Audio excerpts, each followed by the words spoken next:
মানুষ মনে করে যে এখন অন্নপূর্ণা ভান্ডার পাবো, হাসপাতালে কত লাখ টাকা আমাদেরকে মেডিক্লেম দেওয়া হবে। যে দলটার প্রধানমন্ত্রী বা দেশের প্রধানমন্ত্রী, যে দলটার মাথা যিনি নরেন্দ্র মোদী, তিনি তো বরাবর নেতাজিকে সম্মান জানিয়েছেন। বিজেপি রাজ্য সভাপতি একটা কথা বললেন কি ফরওয়ার্ড ব্লক নাকি গুন্ডাদের দল। ফরওয়ার্ড ব্লকের গুন্ডারা শ্যামাপ্রসাদের মাথায় ঢিল মেরেছিল। আমি আজকে শ্যামাপ্রসাদ সুভাষচন্দ্রের বিরোধ শোনার জন্য বিজেপিকে ভোট দিইনি। বিজেপিকে ভোট দিয়েছি যে অন্নপূর্ণা ভান্ডার কি পাবো। বিজেপি আজকে একটা অধিকার হারিয়ে ফেলেছে, সেটা অন্তত কমিউনিস্টদের আর কিছু বলতে পারবে না। একদিন তো বিজেপি পশ্চিমবঙ্গে ক্ষমতায় আসার আগে বলেছে বারবার যে কমিউনিস্টরা সুভাষচন্দ্রকে তোজোর কুকুর বলেছিল। অ্যাকচুয়ালি প্রবলেমটা সমস্ত রাজনৈতিক দলের যা ছিল বিজেপিরও তাই। আর কয়েকদিন পরেই স্বাধীনতা দিবস। তার ঠিক প্রাক্কালে স্বাধীনতার এক অত্যন্ত বড় চরিত্র, অত্যন্ত বড় নায়ককে নিয়ে বিতর্ক তুমুলে উঠেছে, বা বলতে পারেন বিতর্ক ক্রমশ বেড়ে চলেছে। কাকে নিয়ে এই বিতর্ক?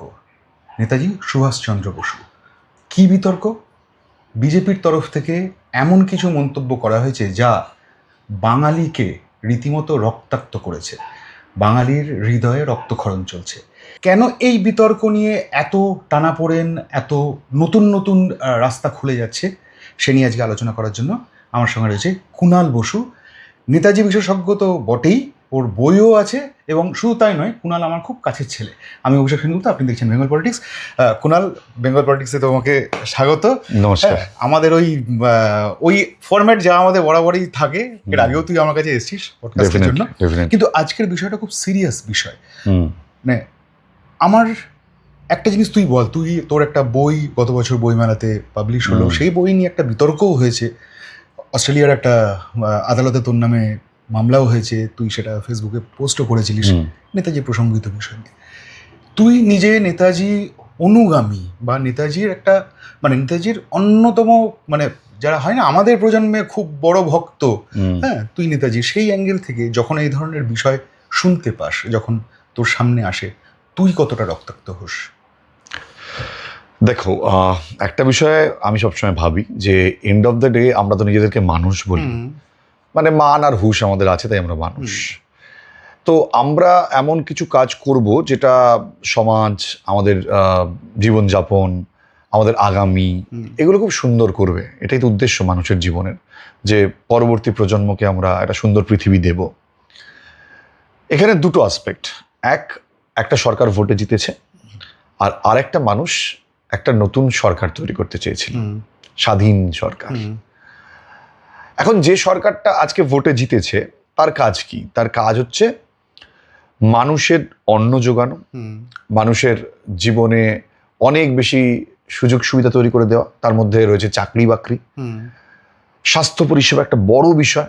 আমাদের জীবনে আমরা যতই বড় বড় কথা বলি না কেন, সরকার এই করেছে, সরকার ওই করেছে, কিন্তু যখন বাড়িতে একটা এমার্জেন্সি আসে, হসপিটালে কোথায় ভর্তি করব, তখন আমাদের কি ধরনের ফেসিলিটিস আছে, আমার কি কোনো মেডিক্লেম আছে কি না, ম্যাটার করে।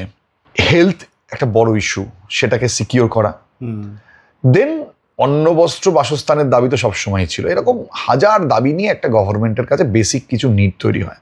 এবং আগামী দিনে গভর্নমেন্ট আমাদের কি কি প্রজেক্ট দিচ্ছে, নতুন রাস্তাঘাট, নতুন বিশ্ববিদ্যালয়, নতুন নতুন সুযোগ, যেটাকে আমরা এখন কোট অ্যান্ড কোট উন্নয়ন বলি, এটা এক্সপেকটেশন। এবার ইতিহাসকে প্রতিস্থাপন করা, এটাও গভর্নমেন্টের একটা কাজ ডেফিনেটলি, কিন্তু এগুলো হয়ে যাওয়ার পর। আর আরেকটা লোক, যিনি একটা পরাধীন দেশকে একটা নতুন সমাজ ব্যবস্থা, ব্রিটিশদের হাত থেকে সেটাকে ছিনিয়ে নিয়ে, লড়াই করে ছিনিয়ে নিয়ে, তার নিজের দেশকে আবার নতুন করে একটা প্রতিস্থাপন করার জন্য একটা গভর্নমেন্ট বানিয়েছিলেন।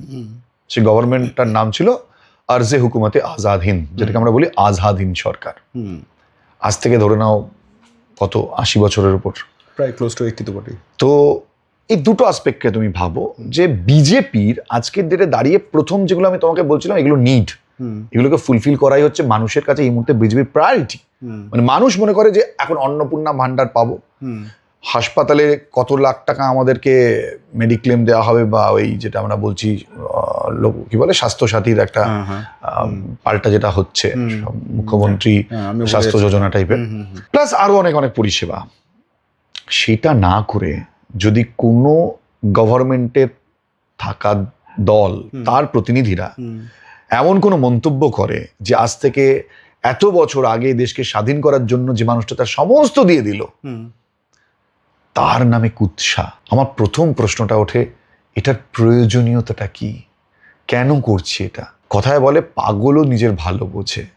আর একটা রাজ্যের প্রথমবার ক্ষমতায় আসা বিজেপি, তাদের কি হলো হঠাৎ করে? মাথায় কি কোনো ক্যাড়া ঢুকলো যে তারা এসে নেতাজির ইতিহাস টেনে বের করলো?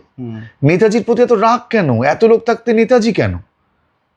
বলার মতন তো সুজিত বসুও ছিল, বলার মতন তো সুদীপ বন্দ্যোপাধ্যায়ও রয়েছে, বলার মতন তো মদন মিত্রও রয়েছে, এবং মমতা ব্যানার্জিও রয়েছে, যাদের বিরুদ্ধে তাদের রাগ।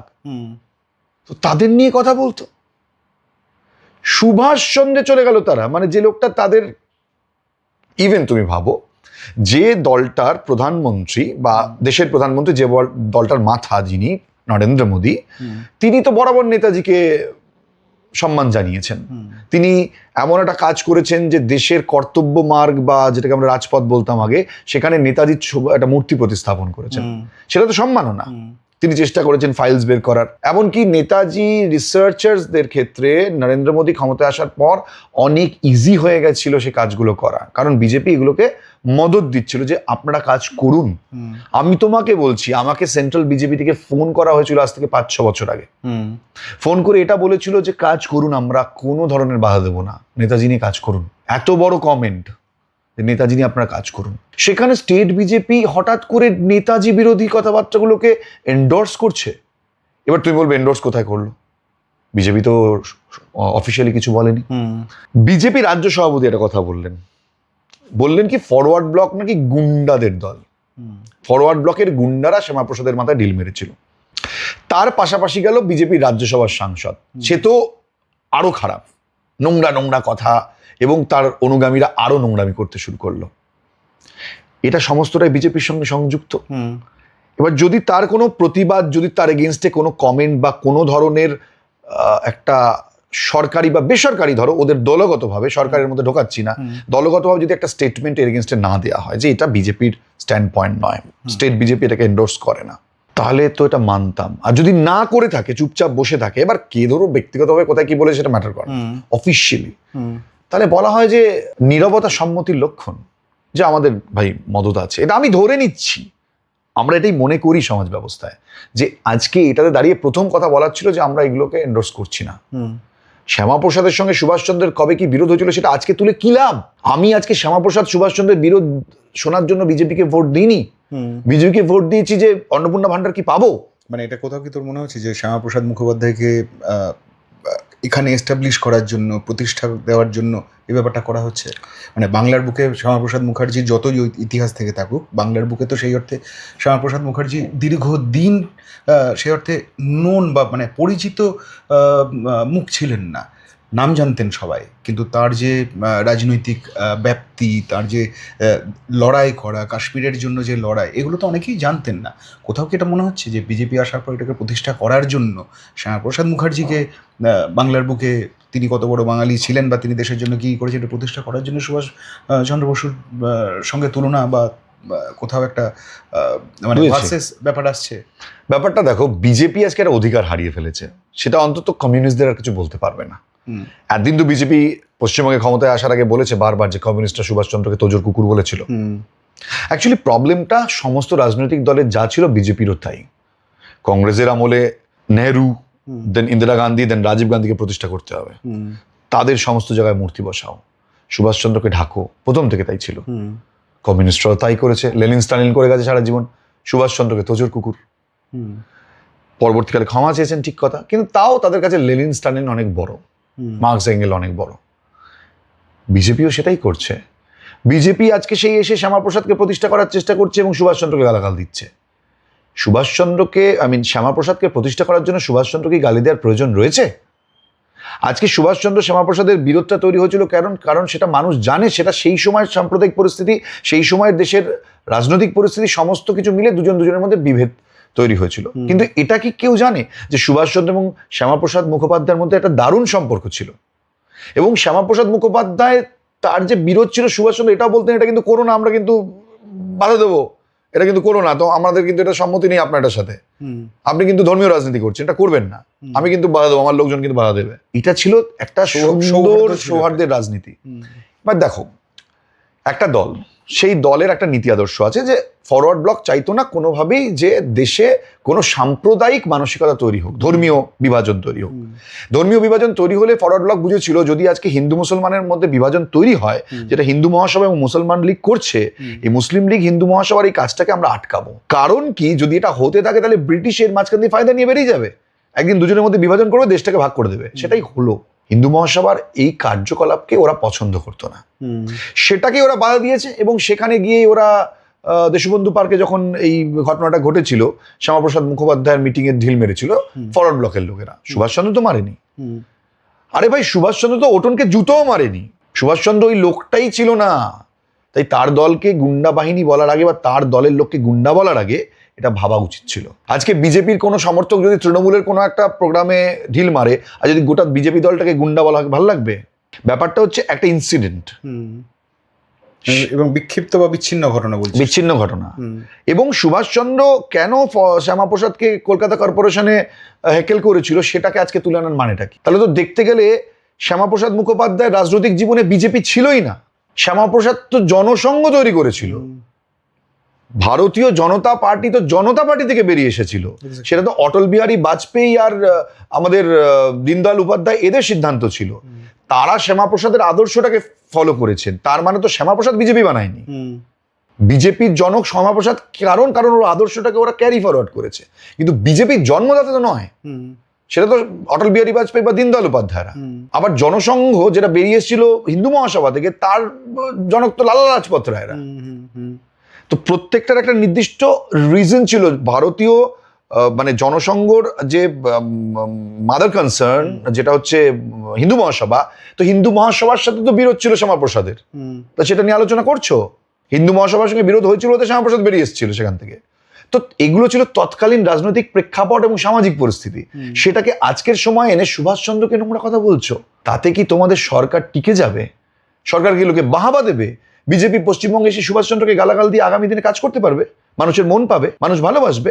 আমার মনে হয়, আমি তোমার চ্যানেলে পরিষ্কার বলছি, শ্রমিক ভট্টাচার্য, যাকে আমি মানে খুব রেসপেক্ট করতাম, এটা আমি পরিষ্কার বলছি, শ্রমিক যদি শুনেও থাকে তোমার ভিডিও, যাকে আমার সঙ্গে তার দীর্ঘদিনের সম্পর্ক, মানুষটাকে আমি রেসপেক্ট করতাম। কারণ সুভাষচন্দ্রের বিষয়ক বহু বিষয় শ্রমিকদা আমার কাছ থেকে শুনেছেন, আমার সাথে আলোচনা করেছেন, এবং তিনি এত ধৈর্য ধরে জিনিসগুলো শুনতেন।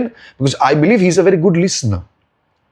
শ্রমিকদাকে আমি ক্ষমতায় আসার পরও ফোন করেছি, আমি এটা বলেছিলাম যে শ্রমিকদা, এই জয়টা কিন্তু শুধু আপনাদের জয় নয়, মানুষ আপনাদের ভোট দিয়েছেন কারণ তৃণমূলের অপশাসনের বিরুদ্ধে গিয়ে, এটাকে আপনারা কিন্তু রেসপেক্ট করবেন। আজকে শ্রমিকদা যে কথাগুলো তারপর একটার পর একটা বলছেন, প্রত্যেকটা কথা ভুল। তিনি বলছেন যে সুভাষচন্দ্রকে নাকি কংগ্রেস দল থেকে বহিষ্কার করেছিল, সম্পূর্ণ মিথ্যে, মানে ভুল ইতিহাস। সুভাষচন্দ্রকে কখনোই কংগ্রেস দল থেকে বহিষ্কার করেনি। সুভাষচন্দ্রকে বাধ্য করেছিল দল থেকে রেজিগনেশন দিতে। উনি রেজিগনেশন দিয়েছিলেন, স্বেচ্ছায় কংগ্রেস থেকে নিজে বেরিয়ে গিয়েছিলেন। এটা দেখো, একটা সাধারণ মানুষ একটা বক্তব্য রাখতে পারে, কিন্তু যখন একজন বিজেপি স্টেট প্রেসিডেন্ট এই কথাটা বলছেন, এটা কিন্তু তাকে জেনে বলতে হবে। যে আমি কমেন্ট করে দিচ্ছি, হয়তো উনি অন্য প্রসঙ্গে বলছেন, যদি উনি না বেরিয়ে ওকে বের করা হতো তাহলে অন্যরকম হতো, হয়তো সেই কনটেক্সটটা আলাদা। কিন্তু উনি যে রেফারেন্সটা দিচ্ছেন সেটা তো ভুল কথা। সুভাষচন্দ্রকে কাজ করতে দেয়নি কংগ্রেসের ভেতরে, এবং তাকে বাধ্য করা হয়েছিল যাতে তিনি একসময় বাধ্য হয়ে ছেড়ে দেন। তিনি রিজাইন করেছিলেন, ওনাকে কংগ্রেস বহিষ্কার করেনি। এটা তো তাহলে ইতিহাসের দলিলে ভুল হয়ে থাকবে, লেখা হয়ে থাকবে না। যে লোকটা এত বিপুল সমর্থন পেয়ে গান্ধীজির প্রার্থীকে হারিয়ে কংগ্রেসের দ্বিতীয়বারের জন্য প্রেসিডেন্ট হয়েছিলেন, সেই মানুষটাকে বহিষ্কার করবে কার ক্ষমতা? সেই জনপ্রিয়তা সুভাষচন্দ্রের কংগ্রেসে ছিল। কংগ্রেসে সবাই সুভাষচন্দ্র বিরোধী ছিল না, তাহলে সুভাষচন্দ্র পরপর দুবার প্রেসিডেন্ট হতে পারতো না। তাহলে কংগ্রেসের লোকেরা তাকে পছন্দ করতো লিডার ওয়াইজ। তো কংগ্রেসকে তিনি ভেবেছিলেন যে এই মঞ্চটাতে থাকলে আমি দেশ স্বাধীনের যে লড়াইটা লড়তে চাইছি সেটা হবে না, সো হি রিজাইন্ড। এটা ভুল তথ্য। তো তুমি যে প্রশ্নটা করছো, বিজেপি মনে হচ্ছে একটু গুলিয়ে ফেলেছে। হঠাৎ করে ক্ষমতা পেয়ে যাওয়ার যেটা হয় মানুষের, একটু পাটা টলমল করছে। বিজেপি এখন একটা আমি যদি বিজেপি নেতা হতাম, আমি গুড অ্যাডমিনিস্ট্রেশনের দিকে তাকাতাম এই মুহূর্তে। আমি অন্তত 6 মাস সময় নিতাম পরিকল্পনা করার জন্য। হকার উঠবে কি উঠবে না সেটা ভাবতে গিয়ে আমার 6 মাস লাগতো। কালকে আমি বুলডোজার চালাতাম না, পরশু দিনই আমি 10টা লোককে অন্নপূর্ণা ভান্ডার দিয়ে দিতাম না। আমি বলতাম লক্ষ্মীর ভান্ডার চলছে, যারা পাচ্ছ 6 মাস সময় নাও, আমাকে বুঝতে দাও, কারণ যারা আমার আমলারা রয়েছে তারাও তো আমার সাথে লিহাজও করতে সময় লাগবে। আমার কাজ নয় রাস্তায় বেরিয়ে কোথায় কোন দোকান কোথায় বসবে, কে কোথায় বাসন মাজবে, কার ঠেলা কোথায় থাকবে, এটা কোনো মন্ত্রীর কাজ না। এই কাজটা তাদের সঙ্গে লোক আছে, আমলা আছে, তাদের পারিষদ আছে, তারা দেখবে। মন্ত্রীর কাজ নির্দেশ দেওয়া। মন্ত্রী কেন ঝগড়া করতে যাবে রাস্তার দোকানিদের সঙ্গে? আমার মনে হয়েছে, মানে due respect to all respect to আমাদের অগ্নিমিত্রা পাল, অগ্নিমিত্রাদি, উনি চেষ্টা করছেন, কিন্তু আমার মনে হয় এটা ভুল পথে চেষ্টা করছেন। এভাবে কাজ হয় না, কাজ অনেক ভেবে চিন্তে করতে হয়। কুণাল, একটা বিষয়, মানে তুই শ্রমিকদাকে নিয়ে, শ্রমিক ভট্টাচার্যকে নিয়ে তুই অনেক বললি, তোর যে ব্যাখ্যা বা তোর যে বিশ্লেষণ সেটা তুই বললি। একই সঙ্গে অনন্ত মহারাজকে নিয়েও প্রশ্ন উঠছে যে তিনি যেভাবে বলেছেন, শ্রমিক ভট্টাচার্য তো তাও একটা সীমায় দাঁড়িয়েছেন গিয়ে। না, উনি ভদ্র মানুষ। অনন্ত মহারাজ তো সে সীমাও রাখেননি। মানে এটা আমার কথা নয়, এটা মানুষের কথা, মানুষ বলছেন। মানে কোথাও আমি যে বক্তব্য রাখছি ব্যাপারটা তা নয়। এখানে প্রশ্নটা এই জায়গায় যে তিনি একজন সাংসদ, বিজেপির সাংসদ, তিনি তো ইতিহাস জানবেন, এটা প্রত্যাশিত, মানে সাধারণ মানুষের কাছে। যখন দেখা যাচ্ছে যে সেটা হচ্ছে না, তিনি এমন কিছু মন্তব্য করেছেন, 2-3টি এমন মন্তব্য করেছেন যেটা নিয়ে সুভাষ প্রেমীরা মানে কার্যত ক্ষুব্ধ হয়ে রয়েছেন। আমি দেখছিলাম যে বোধহয় 14ই আগস্ট থেকে কোনো একজন বোধহয় ভদ্রমহিলা অনশনে বসছেন। হ্যাঁ, তো এই যে একটা স্বতঃস্ফূর্ত একটা মানুষের প্রতিবাদের রাস্তা বেছে নেওয়া, কোথাও কি মনে হচ্ছে যে বিজেপির, মানে কেন্দ্রীয় বিজেপির তরফ থেকে ইমিডিয়েট এই ব্যাপারটাতে, মানে অনন্ত মহারাজের বিষয়টাতে হস্তক্ষেপ করা উচিত?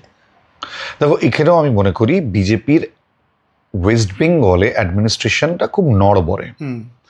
কারণ তোমাকে ভিত বুঝতে হবে। রাজনীতিটা এটা কি কোনো অজুহাত হতে না, আমি বলছি, এটা বললে তুমি বুঝতে পারবে। যেটা হচ্ছে যে বিজেপি কিন্তু ক্ষমতাটা পেয়ে গেছে, মমতা ব্যানার্জি দিয়ে গেছে। মানুষ কিন্তু বিজেপিকে ভোট দেয়নি, মানুষ মমতার বিরোধে ভোট দিয়েছে। অপশনস আর নেই এই মুহূর্তে। তো হঠাৎ করে বিজেপি ক্ষমতা পাওয়ার পর ডিসাইড করার যে একটা আলোচনা করে জিনিসগুলোকে ডিসাইড করবে, এটা নিয়ে একটা চিন্তা ভাবনার মধ্যে বিজেপি আছে। বুঝতে পারছে না। শুভেন্দু অধিকারী একদিকে লড়াই করে যাচ্ছে, বাকিরা নিজের মতন ঘোরের মধ্যে রয়েছে, কিছু লোক খাওয়া শুরু করেছে। এরকম একটা টালমাটাল পরিস্থিতি শুরু হয়ে গেছে 3 মাসে। মানে জট ডাউন করা যাচ্ছে না, বোঝা যাচ্ছে না কি হবে না হবে। এবার দেখো, তুমি যার কথা বলছো, তুমি তার আসল নামটা জানো? তুমি যাকে অনন্ত মহারাজ বলছো, দেখো এইটা আমি কেন প্রশ্নটা করলাম, এটা আমি কোনো জেনারেল নলেজের প্রশ্ন নয়। প্রশ্নটা হচ্ছে তুমি তাকে কদিন আগে চিনতেই না। নগেন রায়। এই যে তার মানে এই নগেন্দ্র রায় বা নগেন রায় যেই হোক, এই লোকটাকে তুমি কদিন আগে চিনতেই না। অনন্ত মহারাজ তো ওর পারিবারিক সূত্রে মহারাজ হয়েছে, সে কারণে লোকে বলে। আমাদের ভারতবর্ষে তো এখন রাজতন্ত্র নেই, তো সেই অর্থে রাজাও কেউ নেই, হতেই পারে না এখনকার সময় রাজা কেউ। সেটাতে সে পারিবারিকভাবে নিজেকে রাজা মনে করতে পারে।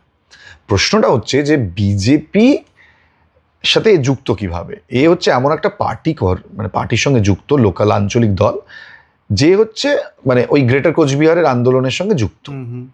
আজকে তুমি তো দেখো, ইনডাইরেক্টলি কিন্তু সেটাকেই ও তোলার চেষ্টা করছে। ওইখানে লোকজনকে, রাজবংশী সম্প্রদায়ের কিছু মানুষকে উনি আবার নতুন করে কামতাপুর আন্দোলনের জন্য একটা প্রভোক করছে। অলরেডি শুরুও হয়ে গেছে, দেখবে। এবার বিজেপির কাছে খুব সেন্সিটিভ ইস্যু এটা কিন্তু বাম আমল থেকে দেখেছি আমরা। একসময় কামতাপুরি আন্দোলন হয়েছিল, সেটাকে কিন্তু সাপ্রেস করা হয়েছে। কারণ এই ধরনের আন্দোলন তো ভারতবর্ষের বিভিন্ন প্রান্তে বিভিন্ন সময় হয়েছে, যে আলাদা করে একটা স্টেট চাই। এই লোকটা অ্যাকচুয়ালি বিজেপি থেকে এক ধরনের মানে প্রায় বিতাড়িত, একে বিজেপি পাত্তাই দেয় না। এবার যেহেতু এলাই, সেহেতু এ একটা সাংসদ রাজ্যসভার পদ পেয়ে গেছে, সে কারণে বিজেপির সঙ্গে যুক্ত হয়ে রয়েছে। এবার এই কারণে বিজেপিকে এখন এই ঢোকটা গিলতে হচ্ছে। যখন এখানে অমিত শাহ এলো, অমিত শাহর মিটিং ওকে ডাকে পর্যন্ত নেই। ও বলেছিল যে বিজেপি কুকুরকে ডাকে, মানে ওর কুকুরটা ওর অন্য ভাষা ছিল, কিন্তু আমাকে ডাকে না। তাহলে বুঝতে পারছো যে বিজেপি তোর অবস্থানটা কি। বিজেপি ওকে পাত্তাই দেয় না, ও জানে যে এরকম টাইপের একটা লোক। কিন্তু এর সঙ্গে একটা বিপুল ভোট ব্যাংক জুড়ে রয়েছে। একে কিছু বললে যদি সেই ভোট ব্যাংকটা এফেক্টেড হয়, সেটা কিন্তু বিজেপির কনসার্ন। যে উত্তরবঙ্গের ওই পকেট ভোটটা যদি কোনোভাবে খেপে যায় বিজেপির বিরুদ্ধে, তখন বিজেপি সমস্যায় পড়বে। সে কারণে এই ডিসিশনটা সেন্ট্রাল বিজেপিকে নিতে হবে, স্টেট বিজেপি নিতে পারছে না। আই থিঙ্ক সো, এটাই প্রবলেম বিজেপির, যে এই অনন্ত মহারাজকে জব্দ করার জন্য সেন্ট্রাল বিজেপি একমাত্র স্টেপ নিতে পারে, কারণ বিজেপির মুখ পুড়ছে তো। আজকে শ্রমিক ভট্টাচার্য দুটো কথা তুলতে পারে, তা নিয়ে বিতর্ক হতে পারে, সেটাকে আমি কখনোই সমর্থন করি না, সেটা প্রথমেই বললাম। কিন্তু অনন্ত মহারাজ এবং তার সমর্থকরা যেটা করছে, আজকে এই ধরনের ঘটনা ঘটলে অ্যারেস্ট হওয়ার কথা ছিল। আজ থেকে 10 বছর আগে মমতা বন্দ্যোপাধ্যায় সরকারের আমলে একটা ছেলে নেতাজির ছবি নিয়ে কুরুচিকর মন্তব্য করেছিল, সে কলকাতা পুলিশ সঙ্গে সঙ্গে তাকে অ্যারেস্ট করেছিল। আমরা এত কমপ্লেন করেছিলাম, অ্যারেস্ট করেছিল। আর আজকে তুমি দেখো নেতাজিকে নিয়ে কি সব নোংরামি চলছে, ফেসবুকে দেখতে পাচ্ছ, লোককে পথে নামতে হচ্ছে, এমনকি বিজেপি লোকেরা পথে নামছে। আমি তাদেরকে বললাম এই ফ্যালাসিটার মানেটা কি হয়। বিজেপি যে চুরি করেছে সেই বলছে চোরের বিরুদ্ধে আন্দোলন করো। তো বিজেপি আন্দোলনের সময় মমতা বন্দ্যোপাধ্যায় একদম, কিন্তু এটা বুঝতে হবে অভিষেক দা, যে বিজেপির যারা কর্মী সমর্থক তাদেরও এটা তারা ভালোভাবে নিতে পারছে না। তাদের তো খারাপ লাগছে, তারা তো নেতাজির শত্রু নয় রে বাবা, তারাও তো নেতাজিকে ভালোবাসে। তো তারা না একদিকে দল আর একদিকে এই অপমানটা নিতে পারছে না। তারা খুব মানে একটা ডাইসিস সিচুয়েশনে পড়ে বলছে, আরে দল তো কিছু বলুক, আমাদের নির্দেশ তো দিক, নেতাজির অপমান কেন হতে দিচ্ছে। আরজিকর আন্দোলনের সময় মমতা বন্দ্যোপাধ্যায় যখন এরকম মিছিলে নেমেছিলেন, স্লোগান দিয়েছিলেন জাস্টিস ফর আরজিকর, নিশ্চয়ই মনে আছে তোর। সে সময় মানুষ বলেছিল দ্বিচারিতা করছেন, এক্ষেত্রেও কি তোর তাই মনে হচ্ছে? দেখো, আরজিকর আন্দোলনের পরবর্তী সময় সুপ্রিম কোর্টে আমি বুঝে গেছি, তুমি সেটা যেটা বলছো আরজিকর আন্দোলনে, সেটা আমরা যে বিজেপি কিছু আজকে আমি শুভেন্দু অধিকারীকে দেখলাম যেভাবে তিনি বললেন যে অভয়া ভুলিনি, তো আমার মনে হলো এভাবে বলার কি সত্যি প্রয়োজন আছে? মানে এভাবেই কি আমরা বলি নর্মালি? যদি আমি কাউকে প্রতিশ্রুতি দিই, উনি যেভাবে মাইকে চিৎকার করে বললেন অভয়া ভুলিনি হবে, আমার মনে হয় যে এটা প্রয়োজন নেই। কোনো স্বাভাবিক মানুষ আমরা এভাবে কথা বলি না। সো নেতারা না খুব বেশি মানুষের মন পাওয়ার জন্য অনেক কিছু করে। আজকে বিজেপি কর্মী সমর্থকরা না, এটা মনে হয় তাদেরকে এফেক্ট করছে। তারা ভাবছে আমরা না মানুষের কাছে গিয়ে অন্নপূর্ণা ভাণ্ডারের জবাবদিহি করতে করতে আমাদের মানে মাথা নত হয়ে গেছে। এই জবাবটা তো শুভেন্দু অধিকারী এবং শ্রমিক ভট্টাচার্যকে করতে হয় না, বাড়ি বাড়ি তো আমরা যাই, আমাদেরকে এটা বলতে হচ্ছে। তার ফলে আজকে রাস্তায় যে তারা নামছেন, এটাকে আমি ফ্যালাসি বলবো না, এটা কিন্তু জেনুইনলি নামছে। মমতা বন্দ্যোপাধ্যায়ের আন্দোলনের সাথে আন্দোলনটাকে মেলালে হবে না। ওইখানে মমতা বন্দ্যোপাধ্যায় কর্মীরা যারা নেমেছিল, তারা ওটা ড্যামেজ কন্ট্রোল করতে নেমেছিল। ওখানে তো দ্বিচারিতার একটা দ্বিচারিতা ছিল, এটা দ্বিচারিতা না, তত্ত্ব উঠে এসেছিল। এটা দ্বিচারিতা তুমি হয়তো ভাবতে পারো, কিন্তু এদের মধ্যে কিছু লোক ড্যামেজ কন্ট্রোল করছে ফেসবুকে পোস্টস দিয়ে, সেটা দেখতে পাচ্ছি আমি, কিছু জার্নালিস্টও তার মধ্যে আছে, ঠিক আছে, ড্যামেজ কন্ট্রোলে নেমেছে এরা। কিন্তু সাধারণ মানুষ যারা বিজেপি জয়েন করেছিল, বিজেপিকে ভালোবেসে মমতা বন্দ্যোপাধ্যায়ের বিরুদ্ধে ভোট দিয়ে, তাদের কিন্তু গায়ে লাগছে, তারা কিন্তু গায়ে লাগছে বলেই পথে নামছে।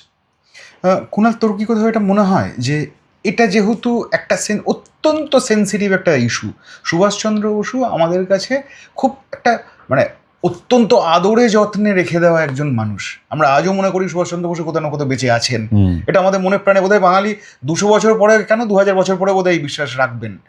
সেখানে যখন এরকম আঘাত তৈরি হয়, কোথাও কি মনে হয় যে সরকারে যারা থাকে তাদের কাছে এটা চরম একটা অগ্নি পরীক্ষার মতন বিষয় হয়ে দাঁড়ায়? শোনো, সুভাষ বোসকে গালি দেওয়া খুব সহজ, যে কেউ দিতে পারে। সুভাষ বোসকে গালি দিতে হলে রিসার্চ করতে হয় না, কারণ গালাগালিটা মানুষ ইনবিল্ড শেখে বড় হতে, সেটা ডিফল্ট ওটা। কিন্তু শিক্ষা মানুষকে, পড়াশুনো মানুষকে অনেক দূর অব্দি নিয়ে যায়। সুভাষ বোস না থাকলে আজকে আমার দেশটাই ঠিকঠাক থাকতো না, বাংলা তো অনেক দূরের কথা। শ্যামাপ্রসাদ বাংলা বাঁচিয়েছিল, তো তাকে শ্রদ্ধা করেই বলি, আমার তার বিরুদ্ধে কোনো অভিযোগ নেই, কারণ আমি এই ধরনের নোংরা রাজনীতিতে বিশ্বাস করি না। শ্যামাপ্রসাদ মুখোপাধ্যায়কে নিয়ে বিজেপি যতই নিজের জনক মানান না কেন, আমার কাছে শ্যামাপ্রসাদ মুখোপাধ্যায় অনেক বড় একজন শিক্ষাবিদ। তিনি একসময় ভারতের রাজনীতিতে সক্রিয়ভাবে যুক্ত ছিলেন এবং তাকে অন্যায়ভাবে কাশ্মীরে হত্যা করা হয়েছিল আমি মনে করি। তার সাথে বিজেপির রাজনীতি, সেটা তাদের ব্যাপার, আমার নয়, আমি ওভাবে দেখি না। কিন্তু সুভাষ বসু যে মানুষটা সারাটা জীবন দিয়ে দিয়েছেন, যে মানুষটা ব্রিটিশের সঙ্গে আপোষ করেননি, শ্যামাপ্রসাদ তো ব্রিটিশের সঙ্গে মিলে কাজ করার চেষ্টা করেছেন, দেশে থেকে কাজ করার চেষ্টা করেছেন, দেশে থাকার পর মন্ত্রিত্ব নিয়েছেন। কিন্তু এই মানুষটা জীবনে কি পেয়েছেন? এই মানুষটা সমস্ত কিছু নিজের দিয়েছেন, সমস্ত জীবন, সমস্ত পড়াশুনো, সমস্ত ঐশ্বর্য, এমনকি তার মৃত্যুদিনটা পর্যন্ত দিয়ে দিয়েছেন। এরকম একটা মহান ব্যক্তিত্ব পৃথিবীতে খুব কম আসে। এরা মানুষ নয়, এরা মহামানব, এরা মনীষী। এদেরকে নিয়ে কুকথা বলাটা এক ধরনের পাপের সমান। তো যারাই পাপ কাজ করছে, এই উত্তরটা সময় ওদেরকে দিয়ে দেবে। যারা জানে না, ওই যিশু বলে গেছিল না যে হে প্রভু ক্ষমা করো, এরা জানে না কি অন্যায় করছে, এদেরকে তুমি ক্ষমা করো পারলে। আমিও এটাই বলি, এরা জানে না কি অন্যায় করছে। সুভাষচন্দ্র হতে গেলে অনেক জন্ম তপস্যা করতে হয়, আর এদের সেই বোধ বুদ্ধি নেই যে বলছে না জার্মানের সেনা নিয়ে এ তো করেছিল, ওর বাপের ক্ষমতা আছে কিনা। আমি এগুলোতে কোনো রিয়াক্ট করি না, কারণ দেখো দুটো শুয়োর যদি কাদায় মিলে মারামারি করতে গিয়ে দুটো কাদা যদি তোমার গায়ে এসে ছেটে, তুমি কি কাদায় নেমে শুয়োরগুলোর গায়ে কাদা মাখাতে যাও? কখনোই না। তাহলে তুমি সাদা জামা পরে রাস্তা দিয়ে যাচ্ছ, ওদের মারামারিতে তোমার গায়ে কাদা লাগছে। তো ওরা কি বলছে সেটা তো সরকারের দেখার কথা, প্রশাসনের দেখার কথা। ওয়াই এভরি টাইম আমি রিয়াক্ট করব? আমি এদেরকে ফেমাস করছি কেন সোশ্যাল মিডিয়াতে বারবার বলে বলে? আমার অভিমান, আমার রাগ, আমার খারাপ লাগা আমার প্রশাসনের উপর। 2 মিনিটে সোজা করে দেওয়া যায় সব লোকজনকে। কিন্তু আমি মনে করি পশ্চিমবঙ্গের বলে নয়, ভারতবর্ষের আজকের মাটিতে দাঁড়িয়ে কোনো সরকার ক্ষমতায় এসে তোমার জীবন বদলে দেবে, তোমার রাতারাতি তুমি একদম সোনার পাথর বাটিতে ভাত খাওয়া শুরু করবে, এ হচ্ছে না দাদা, এসব হয় না। যে যায় লঙ্কা সেই হয় রাবণ, আই অলওয়েজ বিলিভ। যে প্রসঙ্গটা তোকে একটু আগে আমি বলছিলাম যে এক ভদ্রমহিলা ফেসবুকে, আমি নামটা ভদ্রমহিলা ভুলে যাচ্ছি, হয়তো তুই জানিস, হয়তো দেখছিলাম যে উনি 14 আগস্ট থেকে অনশনে বসছেন। যদি সেই অনশন দেখে বাংলার আরো মানুষ যদি এগিয়ে আসেন, মানে কোথাও কি একটা স্বতঃস্ফূর্ত আন্দোলনের কোনো, তুই বলছো আবার ককরোচ জনতা পার্টি যদি এখানে ঢুকে যায়? না সেটা আমি সে প্রসঙ্গ বলছি না, কিন্তু মানে আমি বলতে চাইছি বাঙালি, বাঙালির কথা বলছি, আমি অন্য কারোর কথা বলছি না। তারা যদি সুভাষচন্দ্র বসুর জন্য এই মানে যদি স্বতঃস্ফূর্ত আন্দোলনে নেমে পড়েন, সেটা কি সরকারের জন্য আরো অস্বস্তির বিষয় হয়ে দাঁড়াবে, বা সেরকম সম্ভাবনার কোনো, মানে তুই কোনো অ্যাঙ্গেল দেখতে পাচ্ছিস? দেখো, অভয়া তো সরকার ফেলতে পারেনি, কিন্তু তার তো একটা রিফ্লেকশন ছিল। না, রিফ্লেকশন ছিল, কিন্তু সেই রিফ্লেকশনটা তৃণমূলের খুব একটা এসে যায় আসেনি। এবার ধরো জনমত যদি তৈরি হয় তখন সরকারের একটা চাপ তৈরি হয়, এই বিষয়ে কোনো সন্দেহ নয়। কিন্তু জনমত কি সরকারকে এই বাধ্যটা করতে পারবে যে তুমি এর এগেনস্টে একটা ব্যবস্থা নাও? তাহলে সেই আন্দোলন সফল। এখন বিষয়টা হচ্ছে আন্দোলন করার প্রয়োজনই বা কেন পড়লো? আজকে তো এটা বিজেপির সঙ্গে কোনো জায়গাতেই ছিল না, বিজেপির ইস্যুই নয় এটা। হিন্দিতে একটা কথা আছে, আ বেল মুঝে মার। কি প্রয়োজন ছিল ভাই আমি বিতর্কটা পিছনে নেয়ার? ভেবেছিল 2 দিনের গল্প 3 দিন থেমে যাবে, কিন্তু এটা থামবে না তো সহজে। এই লোকটার নাম সুভাষচন্দ্র বোস, একে নিয়ে বাঙালি অপমান সহ্য করতে পারে না। তার অন্তর্ধান নিয়ে বিতর্ক থাকতে পারে, বলতে পারে ভাই গুমনাই বাবা নেতাজি নয়, সেটা হতে পারে, সেটা নিয়ে তোমাকে 10টা বাজে কথা শুনতে হতে পারে। কিন্তু তুমি এটা ভাবো অভিষেক দা, যে লোকটা, আমার আগের দিনই একটা ভিডিও করেছিলাম, সেখানে আমি একটা কথা বলেছিলাম যে আজ থেকে প্রায় 90-100 বছরের ওপর আগে তাকে তার কলেজ থেকে যখন রাস্টিকেট করা হয়েছিল, তখন বলা হয়েছিল যে you are the most troublesome student.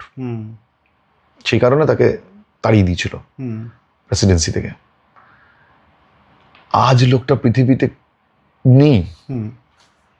মানে অনেকে হয়তো বলবে যে আপনি করে জানলেন নেই, সেটা অন্য বিতর্ক। সেখানে আমি বিলিভ করি তিনি আর নেই পৃথিবীতে। তাও সেই মানুষটাকে নিয়ে সে মানে আজও সে ট্রাভেলসাম, আজও মানে তোমার অস্বস্তি দেয়। তাহলে তুমি ভাবো, তুমি আমি সারাটা জীবন যেটুকু সময় বাঁচবো সেটুকু সময় বা কি করতে পেরেছি? আর একটা মানুষ চলে গেছেন পৃথিবী থেকে, তারপরও তাকে নিয়ে কিছু মানুষের জ্বালা মিটছে না। আর মানুষ যদি সেই ইস্যুটাকে এগিয়ে নিয়ে যায়, আজকে যদি আন্দোলন হয়, ধর্মতলা যদি মানুষ বসে দিনের পর দিন যদি অনশন করে, বা যদি সরকারকে চাপে ফেলে, তাহলে আমি বলবো সরকার তাদের মূর্খামি ছাড়া কিছু হবে না। এটাকে ইমিডিয়েটলি কন্ডেম করা উচিত, ইমিডিয়েটলি ব্যবস্থা নেওয়া উচিত। যারা এই ধরনের কথা বলবে তাদেরকে অ্যারেস্ট করা উচিত। কারণ দেখো অভিষেক দা, তুমি মাথায় রাখো, এখানে শুভেন্দু অধিকারী, নরেন্দ্র মোদী বা অন্য কেউ ম্যাটার করেন না। ওই কে মহারাজ পড়াতে তো ছাড়ো, 2 আনার 4 আনার গল্প, 4 আনা এরা, ঠিক আছে? একটা ছবি কল্পনা করো, একজন দেশের বিচারপতি, সে বসে আছেন। ভারতবর্ষের সবচেয়ে সবার উপরে কি রয়েছে? জুডিশিয়ারি রয়েছে। তো জুডিশিয়ারির উপর তো কেউ না, রাষ্ট্রপতিও না। তাহলে জুডিশিয়ারি যিনি বিচারক বসে রয়েছেন, প্রধান বিচারপতি, তার মাথার উপর কার ছবি? সুপ্রিম কোর্টেও সুভাষচন্দ্র, ভারতবর্ষের হাজার কোর্টে ঘুরে বেড়াও, সেখানে সুভাষচন্দ্র। এরকম একটা জায়গায় গান্ধী সুভাষচন্দ্রকে আমরা বসিয়েছি না? তো সেরকম একটা দেশের আইকনকে আমি অশ্রদ্ধা করছি আর পশ্চিমবঙ্গের বুকে রাজনীতির জন্য তাকে কিছু বলছি না। এটা কোনো মানুষ মেনে নেয়? আমি গান্ধীজিকে হলেও মানতাম না। আমি গান্ধীজির অনেক জিনিসের দ্বিমত থাকতে পারে আমার, কিন্তু আমি তাই বলে তাকে নিয়ে এরকম নোংরা কথা বলতে পারবো না।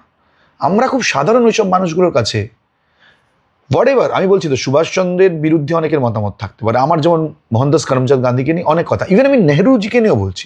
আমি জওহরলাল নেহরুর অনেক মতবাদের বিরোধী হচ্ছি, আমি তার বিরুদ্ধে ভিডিও বানিয়েছি, কিন্তু তাকে নোংরা কথা বলতে পারবো না। After all he was the prime minister of India, first prime minister of India. মানে নেতাজি যদি মানে স্বাধীন ভারতের ছিলেন না, লংগেস্ট। হ্যাঁ, আমি তোমাকে একটা কথা বলি, এটা আমার নিজের ব্যক্তিগত মত, আমি সমস্ত জায়গায় বলি যে দেখো, মানুষের মধ্যে দেশাত্মবোধ কিভাবে জন্ম নেয়। শুধুমাত্র ক্রিকেট খেলা আর শুধুমাত্র যুদ্ধ যখন চলে তখন শুধু দেশাত্মবোধগুলো আমাদের টিভি চ্যানেলগুলো দেখায়। আজকে তুমি আজকে television channel, news paper, 15 August দেখায়, 15 আগস্ট বা 26শে জানুয়ারি, আজকে তুমি টেলিভিশন চ্যানেলগুলোর কথা হোক, নিউজ পেপারগুলোর কথা, কত প্রতিবাদ করেছে তারা এই বিষয়টা নিয়ে? কজন সোচ্চার হয়েছে? কটা পেপারে তুমি এটা নিয়ে খবর দেখছো রেগুলার বেশ? না, এরা ভয় পায় কারণ এরা বিজ্ঞাপন হারাবে।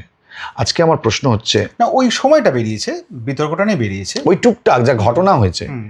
আজকে আমার বক্তব্য হচ্ছে যে ইংরেজি কাগজ অনেক বেশি করে। হ্যাঁ, ইংরেজি কাগজ সবসময় এগুলোতে এগিয়ে থাকে, বাংলা কাগজেরা প্রতিক্রিয়াশীল, ভয় পায় যে কি হবে।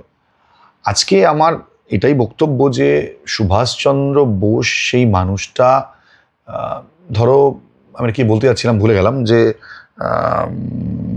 না মানে কখনো কন্ডেম করবি না আর কি, মানে ও হ্যাঁ, আমি যেটা বলতে যাচ্ছিলাম যে আমার একটা মনের কথা, আমি সবসময় বলি যে ধরো আমি ভারতবর্ষ বিভাজিত হয়েছে, তো বিভাজিত হয়ে দুটো পার্ট পাকিস্তান, পরবর্তীকালে সেটাই বাংলাদেশ, মানে 3টে পার্ট হয়ে গেছে। তুমি যদি দেখো, এই স্বাধীনতা দিবস পালিত হতে চলেছে, এই স্বাধীনতা দিবসের আগে যে 15 আগস্ট 1947 আগে পর্যন্ত একটাই দেশ ছিল, একই সঙ্গে প্রায় ভাগ হয়েছে। আজকে বাংলাদেশ হয়তো পরে আলাদা করে স্বাধীনতা পেয়েছে, কিন্তু তুমি উন্নয়নের নিরিখে দেখো 3টে দেশকে, ভারত কোথায় দাঁড়িয়ে আছে আর তারা কোথায় দাঁড়িয়ে আছে। ভারতের মধ্যে অনেক ধরনের প্রবলেম আছে, বাট স্টিল আমি তোমার কথা বলি, ফ্রম জওহরলাল নেহরু টু লাল বাহাদুর শাস্ত্রী, ইন্দিরা গান্ধী, রাজীব গান্ধী,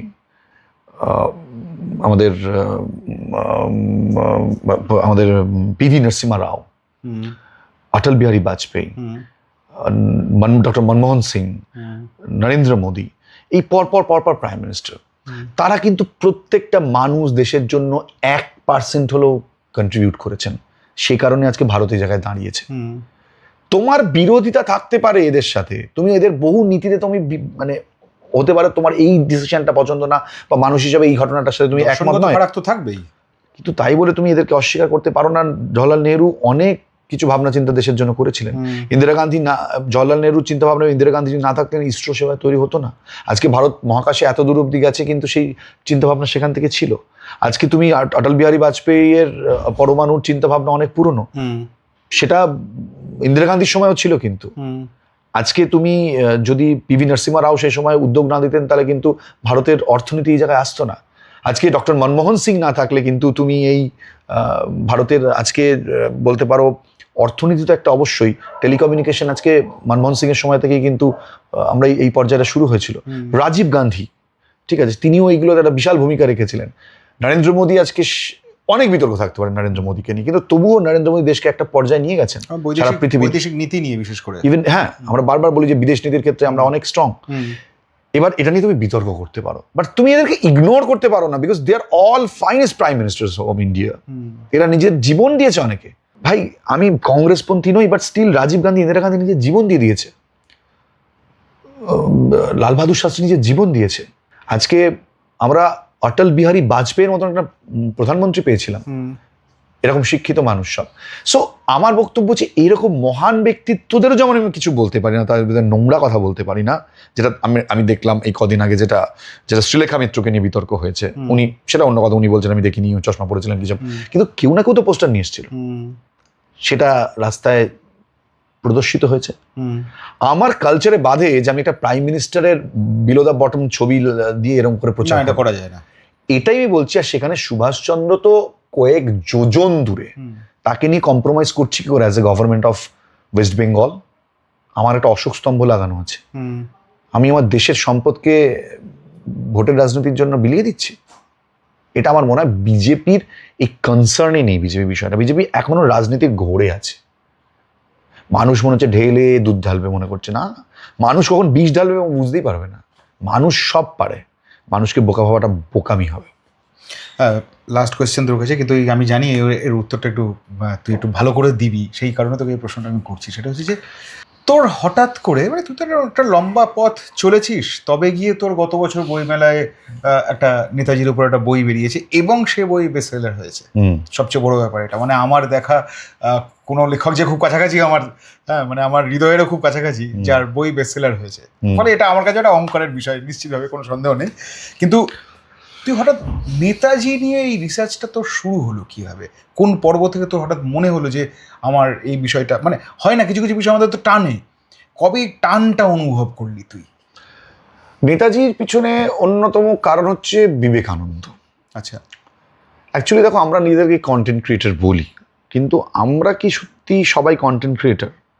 আমি কন্টেন্ট ক্রিয়েটার নিজেকে আজকে বলি, কিন্তু কিছু বছর আগে আমি কন্টেন্ট ক্রিয়েটার ছিলাম না। আমি নিজে অনেকটা বেশি আবেগ দিয়ে কাজ করেছি, নিজের ভালো লাগাগুলোকে নিয়ে কাজ করেছি।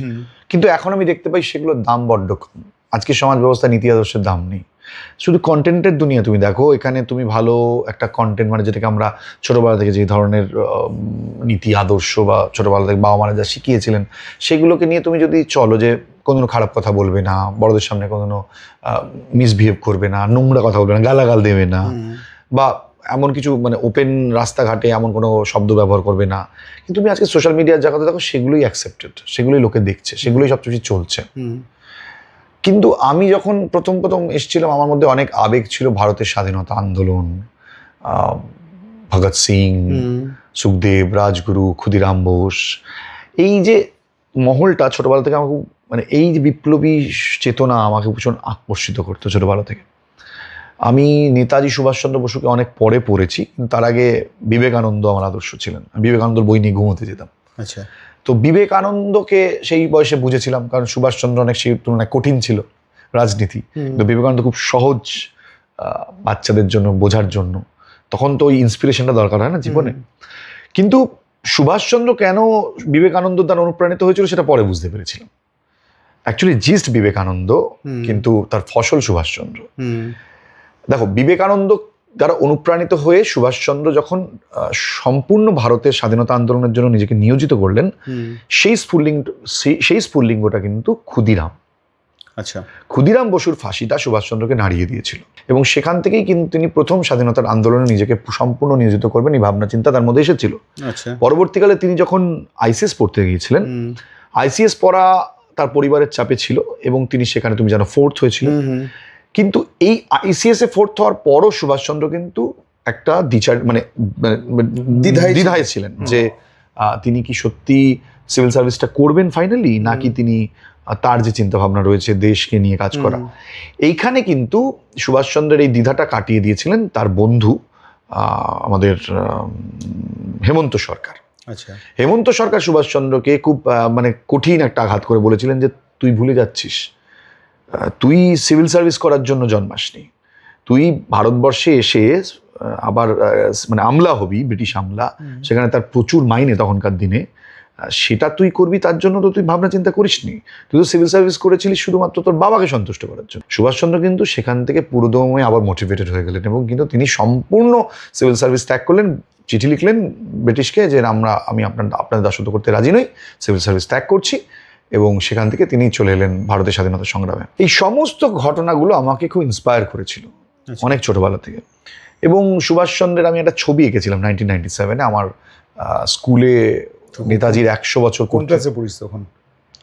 6-6-এ পড়ি মনে। আচ্ছা, তখন সুভাষচন্দ্রের জন্ম জয়ন্তী 100 বছর ছিল 1997। আচ্ছা, তো সে বছর আমাদের স্কুলে একটা আর্ট কম্পিটিশন হয়েছিল, সেখানে নেতাজির পোর্ট্রেট আঁকতে দিয়েছিল। আর আমি ছোটবেলা থেকে ড্রয়িং আঁকা আমার ছোট খুব প্যাশন ছিল, আমার বাবা নিজে আর্টিস্ট, তো সেই কারণে আমি ছবি আঁকাই আমার প্যাশন ছিল। একসময় ভাবতাম যে বড় হয়ে আমি আর্টিস্ট হব। আমি শান্তিনিকেতনেও পড়াশোনা করতে গেছিলাম, কলা ভবনে। তাই? হ্যাঁ। তো ব্যাপারটা হচ্ছে যে ওই সময়টা নেতাজির ছবিটা যখন আমি প্র্যাকটিস করি, মানে 22শে জানুয়ারি রাতে সারা রাত বসে ভোরবেলা পর্যন্ত, আমার একটা ছোট্ট ডগই ছিল তখন, ছোট্ট মতন হয়েছিল লালি বলে। তো ও আমার সাথে সারা রাত বসে, ও আমার পাশে বসা, আমি নেতাজির একটা পোর্ট্রেট প্রথম দুবার দেখে দেখে এঁকেছি। তারপর ওই এঁকেই যাচ্ছি, লাইন্স বারবার ড্র করছি, চোখ, নাক, ঠোঁট, সম্পূর্ণ ওই লাইন্সগুলো বারবার আমার মাথার মধ্যে কাজ করছে। তারপর আমি ওই ছবিটা এঁকে কম্পিটিশনে ফার্স্ট হলাম। মানে আমি তোমাকে এখনো, তুমি যদি আমার ওই কোনায় দেখতে পারো, দেখো ছোট্ট ট্রফি দেখতে পাচ্ছ, এটাই হচ্ছে সেই ট্রফিটা। এখানে কাগজটা উঠে গেছে, এখানে লেখা ছিল 1997 বলে। এই ট্রফিটা আমি সেই বার এঁকে প্রথম হয়েছিলাম। আচ্ছা। নেতাজির ছবি এঁকেছিলাম। আচ্ছা। এবং এই নেতাজির ছবি এঁকে আমার পাওয়া প্রথম ট্রফি। আচ্ছা। আর এই ছবিটা যে আঁকলাম, এই আঁকার পর থেকে আমার নেতাজির ছবি সব জায়গায় এঁকে দিতাম, যেখানে তাকে নেতাজির ছবি এঁকে দিতাম সব জায়গায়। এমনকি সমুদ্রে ঘুরতে গেলেও আজও বালিতে নেতাজির ছবি এঁকে দিতে পারি আমি, এক মুহূর্তের মধ্যে নেতাজির ছবি এঁকে দিতে পারি। তো কি হয়, এই নেতাজি আমার ভেতরে আস্তে আস্তে অদ্ভুত একটা জিজ্ঞাসার চিহ্ন হতে শুরু করলো, ইন্টারেস্ট পেলাম নেতাজিকে নিয়ে। তারপর জার্নালিজমে যখন এলাম, তখন নিউজ টাইমে থাকাকালীন আমি প্রচণ্ড নেতাজিকে নিয়ে পড়াশোনা শুরু করি এবং আস্তে আস্তে তার সম্পর্কে জানতে শুরু করি। প্রফেশনালি কোন বছর? 2006। আচ্ছা আচ্ছা। আর এটা শুরু করলাম 2011 এই সময়, তখন রিসার্চ করাটা। হ্যাঁ। আচ্ছা। ওই সময় নেতাজিকে নিয়ে আরো বেশি, মানে প্রপার সিরিয়াস লেভেলের পড়াশোনা নেতাজিকে নিয়ে জানা শুরু করলাম। তারপর যখন আমি তরুণের স্বপ্ন পড়লাম, তখন আমার পুরো মানুষের সম্পর্কে ধারণা বদলে গেল।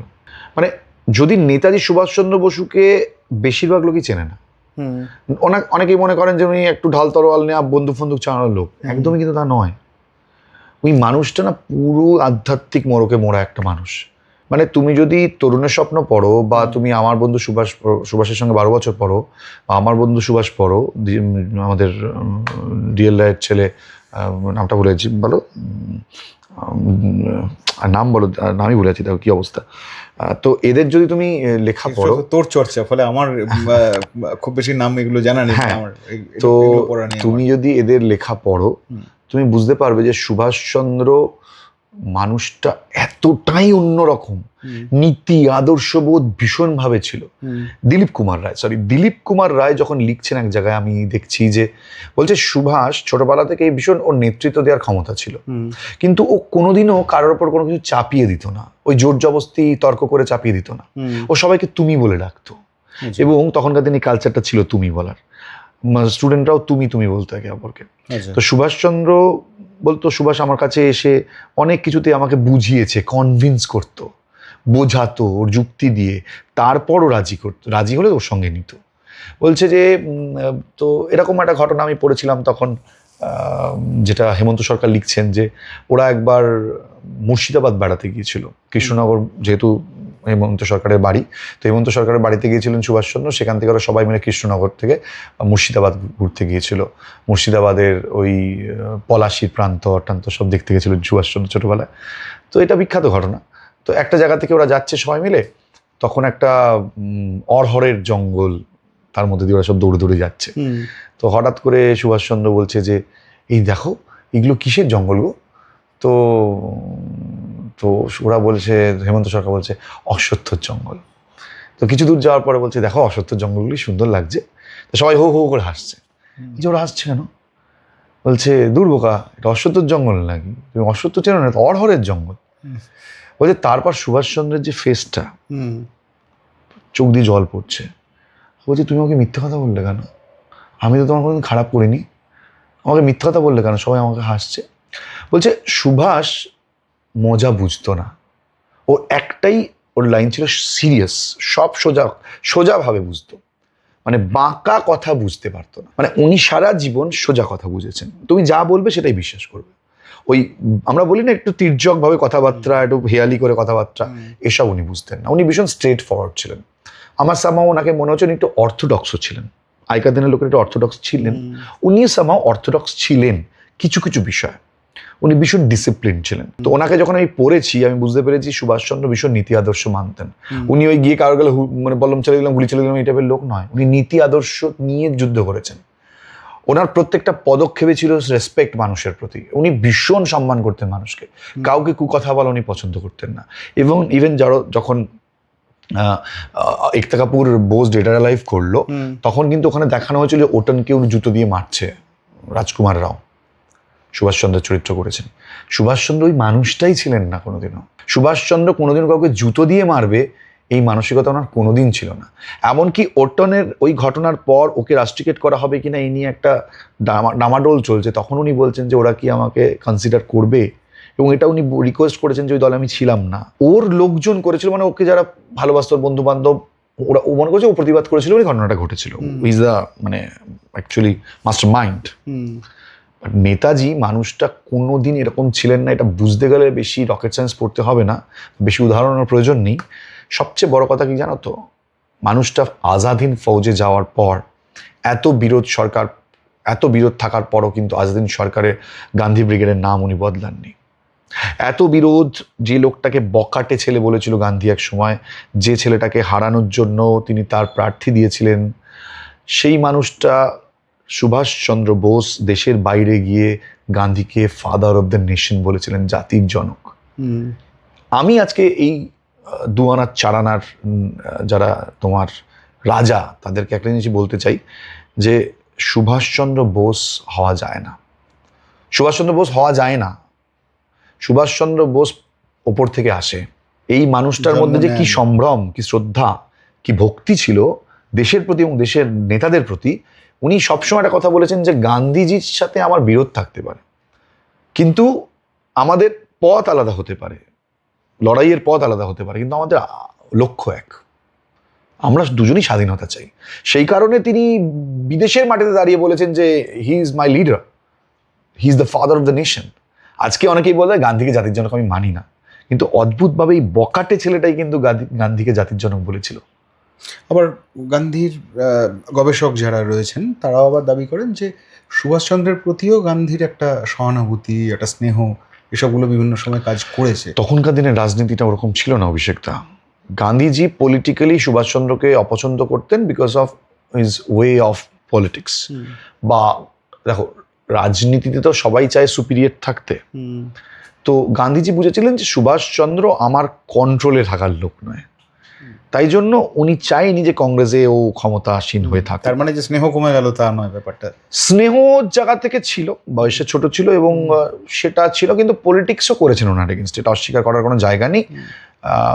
কিন্তু আমি actually more interested about Subhash Chandra, কারণ আমার মনে হচ্ছে সুভাষচন্দ্রটা খুব মানে একটা জিনিস মনে পড়ছে, কেন আমার একটা জিনিস মনে পড়ছে, একটা ড্রামাটিক্যালি বাট ট্রু।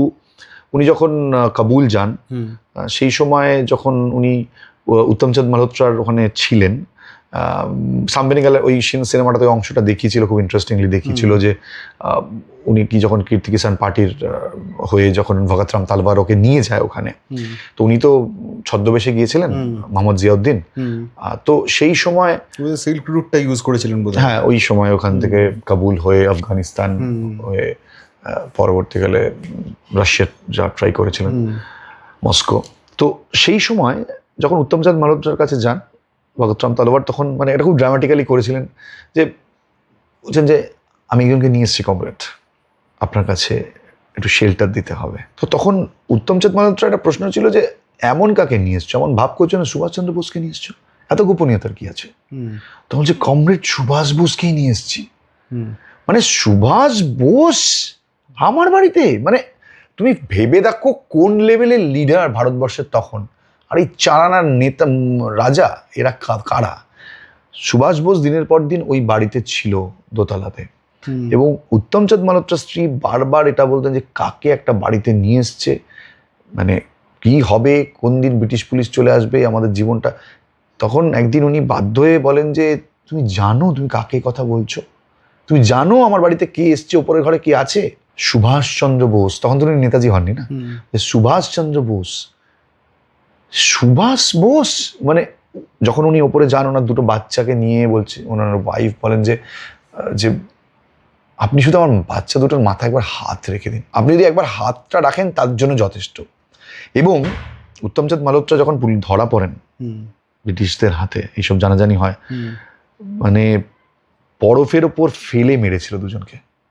তুমি ভাবো, স্বামী স্ত্রী দুজন। হ্যাঁ, কি কঠিন সেই সময়। এবং এরা যে কি আদর্শে বিশ্বাস করতে, এই মানুষটার মধ্যে একটা হিপনোটাইজ করার ক্ষমতা ছিল। আজকে মানুষ নেতাজিকে না জেনে এসব কথা বলে। আমি তোমার পডকাস্ট বড় করবো না, তুমি একটা কথা বলি, এই কথাটা বলতে গেলে আমার বারবার চোখে জল আসে। আমি বহু জায়গায় বলেছি যে নেতাজিকে বুঝতে গেলে না তোমাকে অনেক দূর হাঁটতে হবে। এই জন্য নেতাজির অন্তর্ধান নিয়ে এত কথা হয়। আমি নেতাজির অন্তর্ধানের একটা পোর্শনে প্রচণ্ড আবেগতাড়িত হয়ে পড়ি।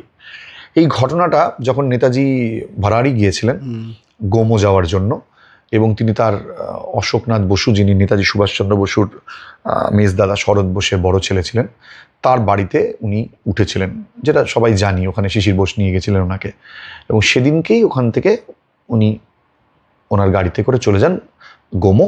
গোমো তো এখন জানো স্টেশনের নামও বদলে গেছে। তো গোমো থেকে উনি কালকা মেল ধরেছিলেন। এই যে যার বাড়িতে গিয়েছিলেন, সেখানে তিনি মোহাম্মদ জিয়াউদ্দিনের বেশে গিয়েছিলেন, একজন ইন্স্যুরেন্স এজেন্ট। আজকে ধরো এই যে প্রেক্ষাপটগুলো তুমি আমাকে প্রশ্নগুলো প্রথম থেকে করছো, তুমি যদি এই লাস্ট এটা দিয়ে শেষ করো তাহলে বুঝতে পারবে যে হু ইজ সুভাষচন্দ্র বোস। এই ঘটনাটা আমাকে কে বলছেন? এই ঘটনাটা আমাকে বলছেন সেই অশোকনাথ বসুর কন্যা। আচ্ছা। তিনি বলছেন যে আমার মা যখনই এই সুভাষ বোসকে নিয়ে, বা রাঙা কাকাবু বলতেন ওরা, রাঙা কাকাবুকে নিয়ে কথা হতো, তখনই আমার মা চলে যেতেন সেখান থেকে, প্রসঙ্গই থাকতেন না। তো আমি একদিন মাকে জিজ্ঞেস করেছিলাম, মা তুমি এখনো কেন এইগুলো করো? উনি তো কবে চলে গেছেন, বা এগুলো তো সবাই জানাজানি হয়ে গেছে। তো ঘটনাটা দেখো, হয়তো কিছুটা এদিক ওদিক হতে পারে ড্রামাটিক্যালিও, যদিও জয়ন্তীদি আমাকে বলেছেন যে মানে যিনি অশোকনাথের স্ত্রী ছিলেন, ওনার মা, ওনার নাম ছিল মীরা বোস। আচ্ছা। তো মীরা বসু জানতেন সুভাষচন্দ্র ওনার বাড়িতে আসবেন সেদিনকে। উনি সব রান্না ফান্নাটা করেছিলেন। অশোকনাথ বলেছিলেন তুমি ওনার যত্ন করো, আমি বিকেলবেলা এসে ওনার সাথে কথা বলবো। বাড়ির চাকর বাকরকে ছুটি দিয়ে দেওয়া হয়েছিল সমস্ত কিছু। আচ্ছা আচ্ছা। কারণ জয়ন্তীদি বলেছিলেন যে আমার মা ওনার রুমালে একটা এম লিখে দিয়েছিলেন, MZ এরকম কিছু লিখে দিয়েছিলেন। তো সেই কারণে ও মা জানতেন। আবার অনেকের বক্তব্য যে না, সেটা জানতেন না। এবার শ্যাম বেনেগল সিনেমাতে দেখিয়েছিলেন যে জানতেন না। আমি যদি জানতেন না প্রসঙ্গটা ধরেই গল্পটা বলি, তাহলে ব্যাপারটা এরকম দাঁড়াচ্ছে ঘটনাটা, যে অশোকনাথ যখন মোহাম্মদ জিয়াউদ্দিনকে বলছেন যে সি অফ করছেন, যে ওকে ফাইন, এবার উনি কিছুক্ষণ পর শিশির বোসকে নিয়ে গাড়ি নিয়ে উনি এবার গোমোর দিকে যাচ্ছেন, এবং মীরা বোস সেখানে গাড়িতে রয়েছেন।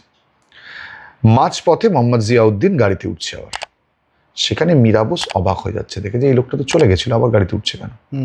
আমি ধরে নিলাম এটা ড্রামাটিক্যালি ধরছি, প্রসঙ্গটা এটা না, প্রসঙ্গটা পরেরটা। তো গাড়িতে ওঠার পর তখন অশোকনাথ বলছেন মীরা বোসকে যে মীরা, চিনতে পারছো কে? তো মীরা বোস তো দেখেছেন কিছুক্ষণ, সকাল থেকে বাড়িতে ছিলেন, তো উনি তো স্বাভাবিক যে উনি আবার গাড়িতে উঠেছেন। তো বলছে তুমি চিনতে পারছো না? রাঙা কাকাবাবু, ওনার শ্বশুর মশাই হয়। বাট থিং ইজ নট শ্বশুর মশাই, সুভাষচন্দ্র বোস। তো উনি তখন নাকি বলেছিলেন যে না, এটা হতে পারে না, আপনি এভাবে আমার বাড়িতে, আপনি এক্ষুনি আমার বাড়িতে চলুন, আপনি এক্ষুনি চলুন আবার আমার বাড়িতে। না, আমি কিন্তু আপনাকে এভাবে ছাড়তে পারবো না। এইবার যে ঘটনাটা বলছি, এখান থেকে ইনসিডেন্টটা শুরু হচ্ছে। তো জয়ন্তীদি বলতেন যে আমার মা সবসময় আমাকে বলতেন যে জয়ন্তী, সেদিনকে জানিস রাঙা কাকাবু আমাকে কি বলেছিল?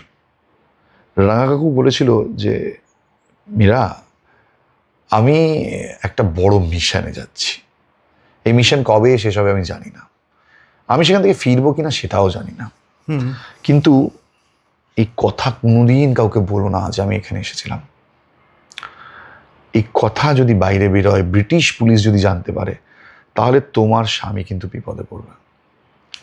তো উনি এই কথাটা বলতে বলতে কেঁদে দিতেন, আর বলতেন যে মীরা, কখনো ভেবে দেখেছিস, উনি আমার শ্বশুর মশাই আমাকে বারণ করে গিয়েছিলেন কাউকে বলতে না। বাকি কে, কারা?